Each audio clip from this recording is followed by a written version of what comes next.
So, good afternoon everyone. Dahil ayaw ko yung ulam nila amo kasi duck. Hindi ako nag-uulam ng duck. Magsisinigang tayo na ulit ng daing na bangus.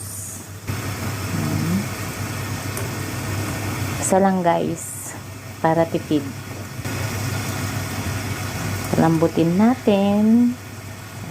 Ayan, pakukuluan ko lang guys hanggang sa lumambot.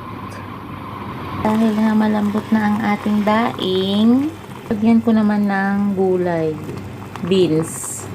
Yan lang yung available na gulay dito ngayon. So yan. Yan, lutuin na natin hanggang maluto. At dahil luto na ang ating sinigang na bangus, titikman naman natin kung masarap na. Ang sarap. Nanunuot ang asim.